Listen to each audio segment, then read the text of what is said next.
Bonjour Sylvain, bienvenue à une nouvelle émission. Ça va bien? Ben oui. Ben oui, merci beaucoup. Hey, comment t'as passé ta semaine? Super. Oui, ça a bien été? Ben oui. Le froid s'installe? Ouais, ça peut attendre un peu. Ça peut attendre Tu sais que encore. c'est bientôt Noël, hein? C'est ça. Je voulais juste te dire. Okay. Hey, bienvenue dans notre coin, hein? Une émission bienvenue. où on parle de chroniques. Cette semaine, on va parler les mêmes chroniques qu'on voulait parler la semaine passée, mais avec des nouveaux sujets. Oui, tout à fait. Ah oui, donc on va commencer avec la première chronique. Eliott Lévy Oui. est allé manger de la poutine. Cette fois, Eliott s'est déplacé au casse-croûte Le 200 à Brandsburg-Chatham. On vous fait découvrir ça.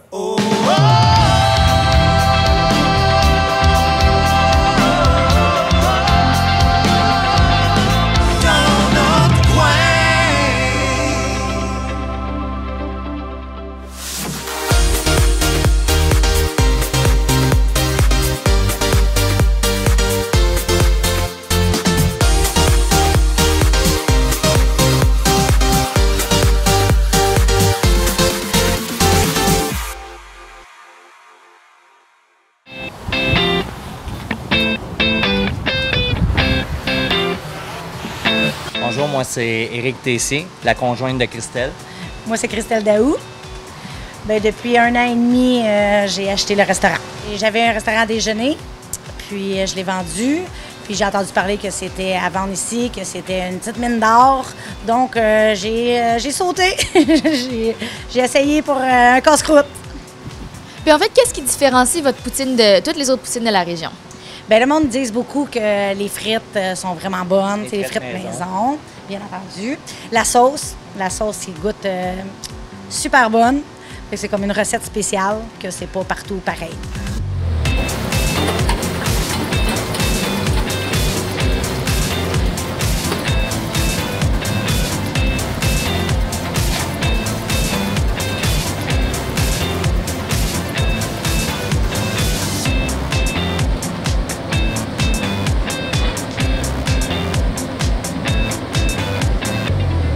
On vient de s'asseoir avec une poutine du casse-croûte Le 200 à Brandsburg. À première vue, pendant qu'ils préparaient les frites, ils sont plus foncés que les poutines que j'ai d'habitude. D'habitude, ils sont assez dorés. Cette fois-ci, ils sont un peu plus un brun roux plus foncé. Ce que je trouve intéressant aussi, c'est que la sauce est un peu plus épaisse aussi. Mais on voit comme des petits bouts de fines herbes à l'intérieur, que je trouve ça intéressant. D'habitude, c'est comme une sauce brune assez homogène. Fait que je me lance.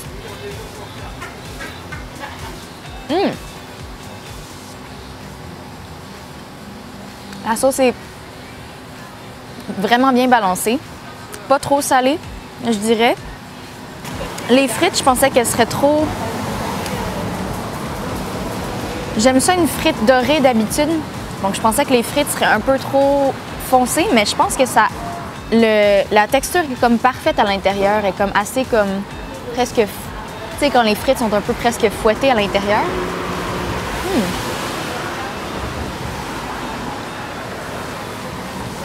Je pense que je vais commencer avec les frites.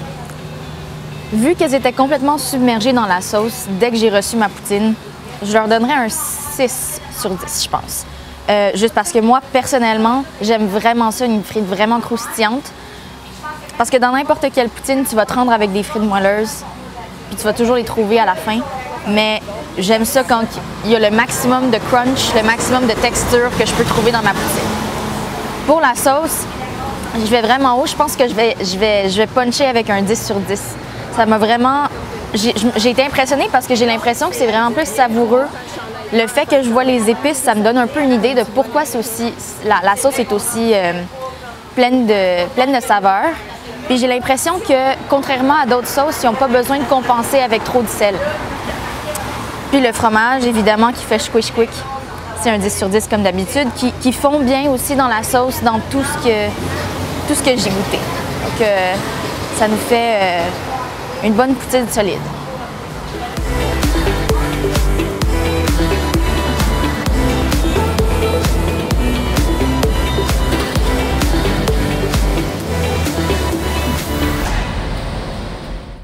Un gros 87 %, c'est quand même pas rien. Oui, pas rien, effectivement. Donc, présentement, ex aequo avec chez René, la patate chez René de la semaine dernière. Donc, on verra au fil de la saison qui sera le grand gagnant. Donc, 87 un autre bon choix de la région. Ouais.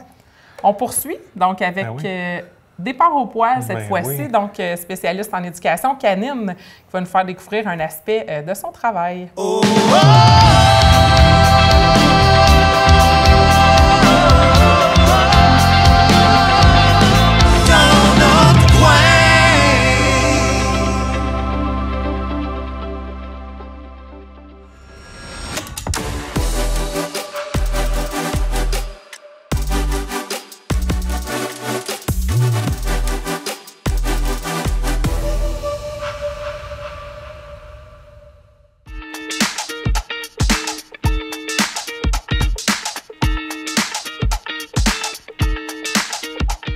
Aujourd'hui, dans le fond, on m'a demandé de faire 4 capsules pour vous.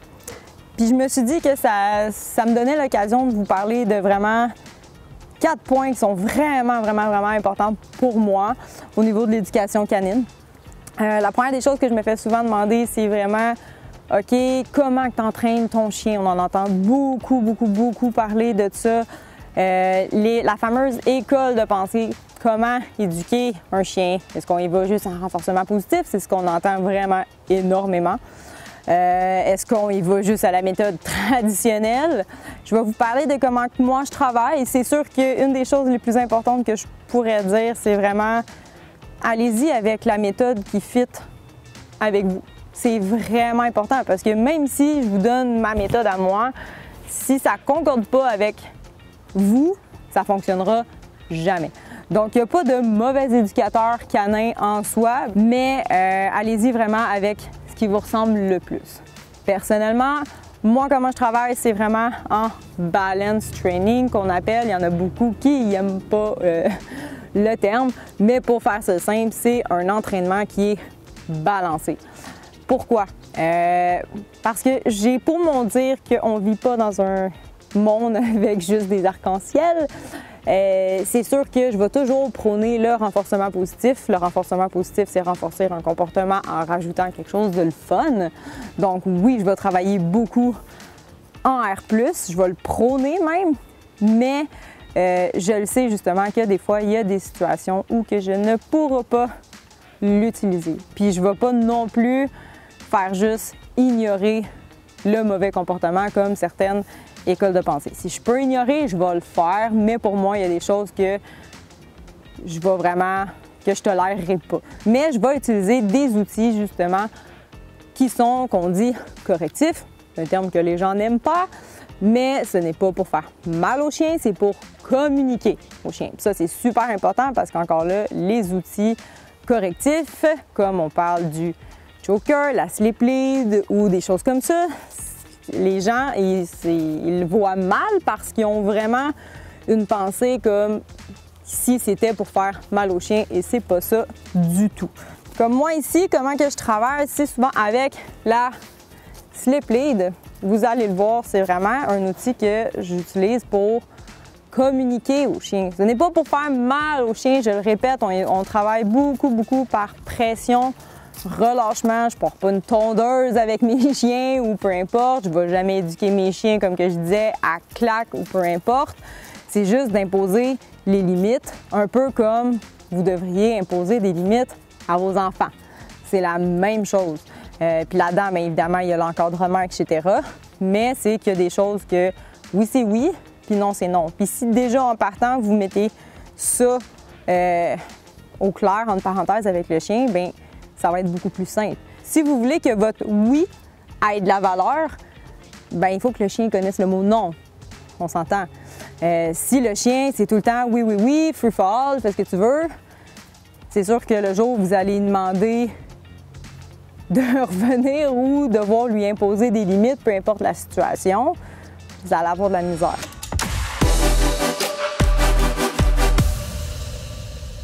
Quand que je dis que je veux un chien qui est léger du cou, là, c'est vraiment, c'est ça. Quand on parle de moyens de communication avec la laisse, c'est ça. Fait que c'est vraiment ça. Il faut s'enlever de la tête qu'un outil correctif, c'est mal parce que bien utilisé, ça ne fait pas mal au chien, pas du tout. en résumé, honnêtement, pour vrai, le point le plus important que je peux vous dire, c'est vraiment allez-y avec la méthode de pensée qui fit avec vous. C'est sûr que je ne vais jamais vous conseiller d'aller dans des méthodes où que le chien il est brassé direct en partant. Jamais, jamais, jamais. Donc, la seule chose que je peux vous dire aussi, c'est pour vrai, essayez de ne pas avoir d'œillère. Puis, essayez pas de lire partout sur Internet. Vous allez être juste toutes mélangées plus que d'autres choses. Hein, Tico?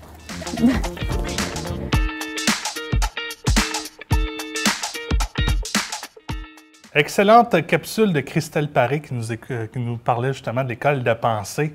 On enchaîne maintenant avec une fameuse chronique de CrossFit. Es-tu un adepte de CrossFit, toi, Jen? J'ai déjà été une adepte de CrossFit, mais ça n'a pas persisté, malheureusement. Mais peut-être que toi, en deviendras-tu un? J'ai déjà essayé, moi aussi, mais une fois. Allons-y. Oh, oh!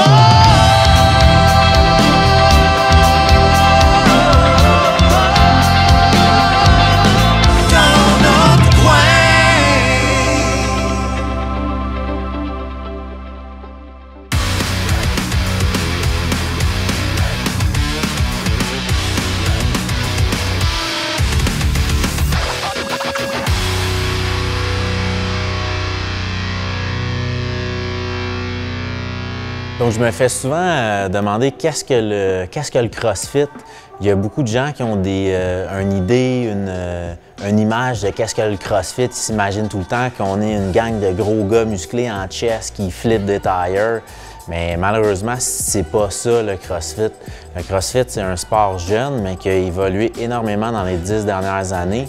Puis c'est pas vrai qu'on est juste une gang d'athlètes professionnels qui poussent jusqu'à temps qu'on soit malade puis qu'on dépasse toujours nos limites. C'est pas ça le CrossFit. Le CrossFit, ce qui est beau, c'est que c'est un sport qui est ouvert à tous. Puis on a des gens de tous les niveaux. On a beaucoup de gens ici que c'est juste pour eux le CrossFit, une manière de se tenir en forme, de rester actif. J'ai beaucoup de gens qui ont des travails de bureau puis qui viennent juste pour bouger un peu, mais sans nécessairement vouloir performer, aller à un autre niveau puis être compétitif ou devenir super fort. On a une petite partie, je dirais même pas 10 % de nos membres qui sont vraiment, qui veulent faire des compétitions, qui veulent performer. Donc, tu sais, il ne faut pas que les gens aient peur de venir essayer puis de découvrir ce sport-là qui est le CrossFit. Je me fais aussi souvent dire « Ah, mais je suis pas encore assez en forme pour commencer le CrossFit » ou « Ah non, mais je vais commencer à aller au gym normal avant de commencer le CrossFit ». Ça, c'est une idée que les gens ont qui est totalement fausse. Selon moi, il n'y a aucune meilleure place pour commencer que le CrossFit. Pourquoi? Parce que premièrement, vous n'êtes jamais seul. Vous avez toujours un coach qui est là pour vous superviser, pour être certain que vous faites les mouvements comme il faut, de manière à ne pas vous blesser. Puis, il y a toujours quelqu'un d'autre qui est là, qui fait le même workout que vous, ce qui fait que c'est beaucoup plus stimulant. Si on se dit « Ah, je vais commencer au gym », bien, quand on arrive au gym, bien, tu sais, on se paie un membership, mais il n'y a pas nécessairement personne qui est là avec nous. Si on n'a pas d'amis, on y va tout seul. C'est dur de trouver de la motivation. On fait nos petites répétitions, nos petits sets tout seul dans notre coin. Des fois, on ne sait pas trop quoi faire. On atteint un niveau... oui, on va avoir un petit peu de gain puis on va s'améliorer, mais on va vite venir atteindre un plateau parce que justement, bien, on n'a pas tendance à changer nos entraînements, à mettre peut-être un peu plus d'intensité vu qu'on est toujours seul. Tandis que si vous venez au CrossFit, bien, c'est notre responsabilité, 1, de vous motiver, 2, de vous trouver des entraînements qui sont stimulants et qui sont variés. C'est ça la beauté du CrossFit, c'est qu'on fait plusieurs types de sports, on fait plusieurs types de mouvements, toujours variés, mais à haute intensité. Ce qui fait que votre corps ne s'adapte jamais vraiment aux entraînements parce qu'on les change souvent.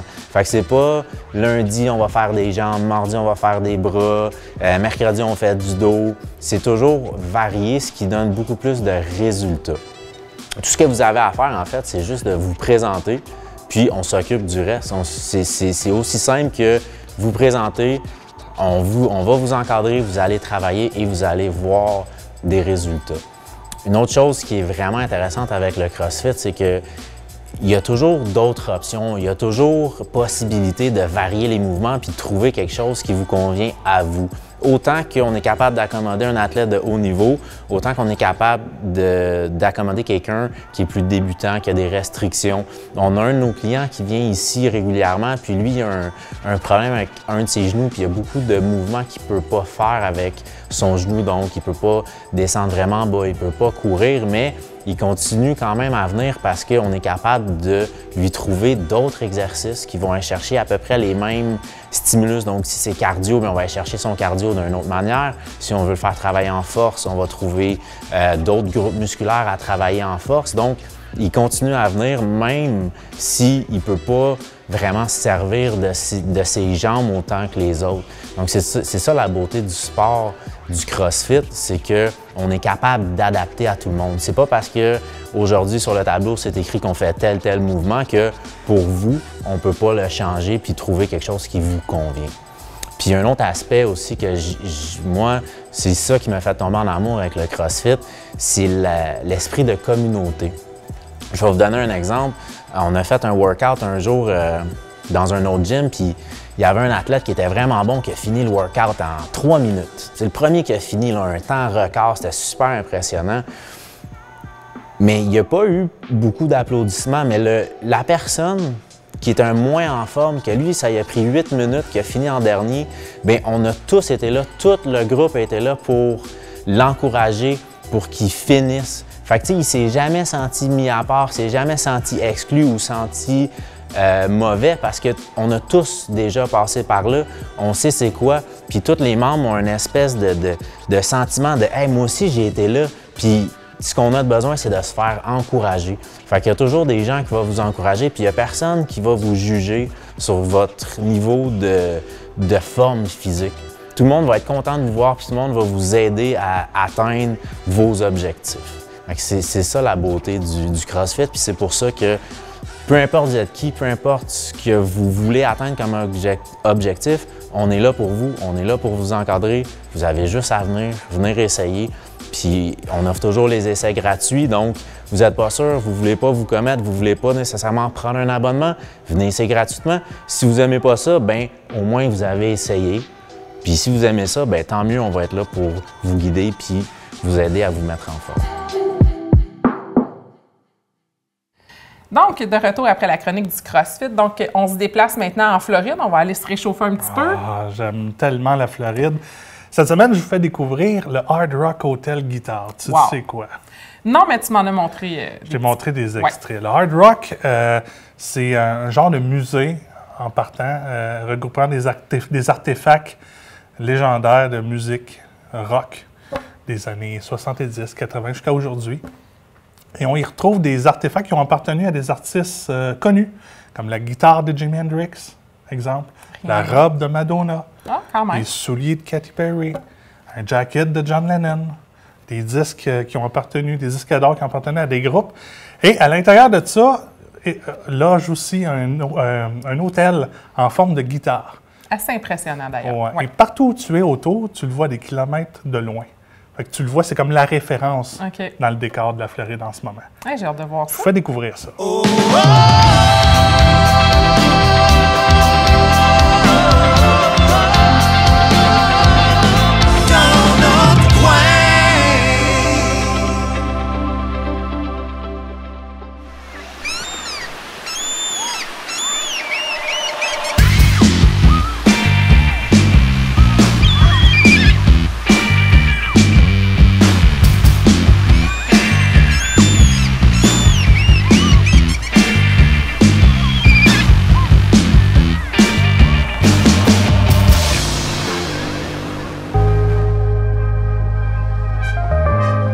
Cette semaine, je vous présente le Hard Rock Hotel Guitar, une expérience musicale et hôtelière incontournable située en plein cœur de la Floride. Préparez-vous à plonger dans le monde fascinant de la musique, du luxe et de l'art de vivre.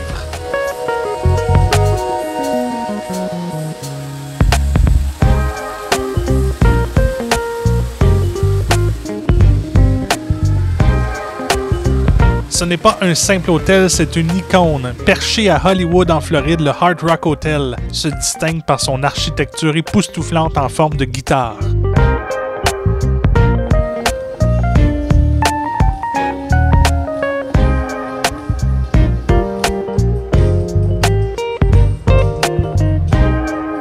Cette merveille architecturale est l'une des plus grandes guitares du monde, atteignant une hauteur de plus de 130 mètres. Les lumières chatoyantes qui illuminent la nuit reflètent l'esprit rock'n'roll qui anime cet endroit. Mais ce n'est pas tout ce qui rend cet hôtel unique. Le Hard Rock Hotel Guitar est un hommage à la musique sous toutes ses formes. Et dès que vous franchissez les portes de ce sanctuaire du rock, vous êtes accueilli par une collection incroyable d'artefacts musicaux. Des guitares légendaires de Jimi Hendrix au costume emblématique de star du rock, chaque coin de cet hôtel est un musée vivant de l'histoire de la musique.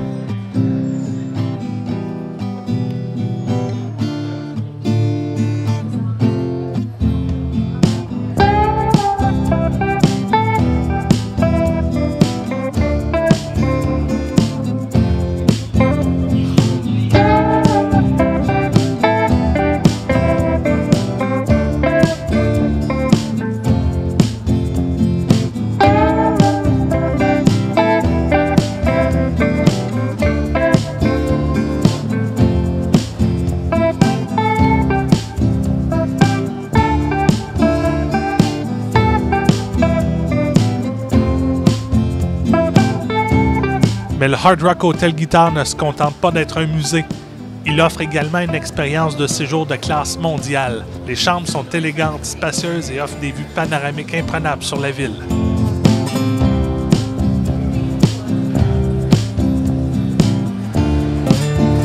La cuisine est également une expérience ici. Vous pouvez vous régaler de délicieux plats dans les restaurants de renommée mondiale de l'hôtel où la gastronomie rencontre la musique pour créer une harmonie gustative inoubliable. Si vous préférez vous détendre, la piscine à débordement est un véritable joyau offrant une expérience des plus rafraîchissantes.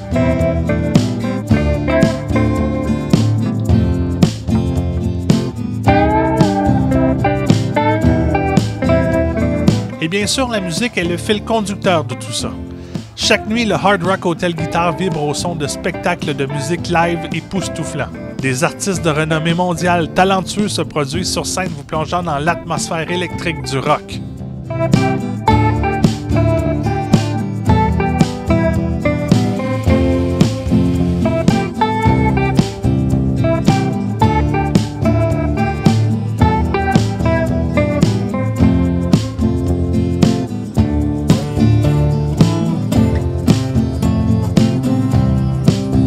L'expérience et l'excitation ne s'arrêtent pas là. Si vous êtes d'humeur à tenter votre chance, le casino de l'hôtel vous propose une variété de jeux de hasard pour tous les goûts.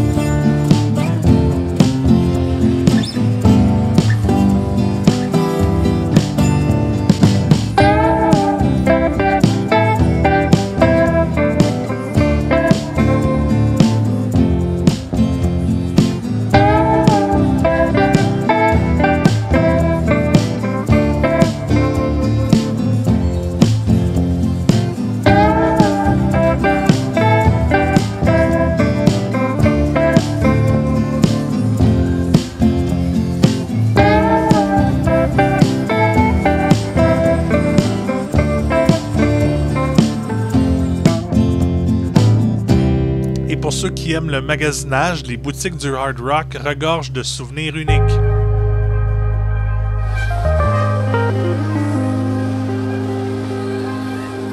Et c'est pas mal un des seuls hôtels où vous pouvez vous amuser sans être nécessairement client de l'hôtel.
Tu trouvais ça le fun? Bien, très impressionnant, honnêtement. C'est grand, c'est gros, c'est majestueux. Vraiment, ça donne le goût d'y aller, en fait. On peut y aller sans nécessairement être client de l'hôtel, parce que coucher une nuit là-bas, c'est autour de 600 ou 700 $ en montant US. Ah, quand même, quand même. On peut se louer peut-être un camping avec 36 piastres. Aussi, c'est une autre possibilité. Mais je pense qu'on peut aller visiter ou on peut aller sur le site seulement. Ouais, on peut aller visiter, on peut aller s'amuser au casino, on peut aller manger dans les restaurants, magasiner dans les boutiques. C'est comme un gros village en même temps. Wow! C'est vraiment le fun. C'est ça qui termine notre émission de cette semaine, Jen. Oui, super, ça passe vite. Ça passe vite, une demi-heure. Ben, oui. Merci beaucoup. Oui, on se dit à la semaine prochaine. Salut. Salut. Whoa!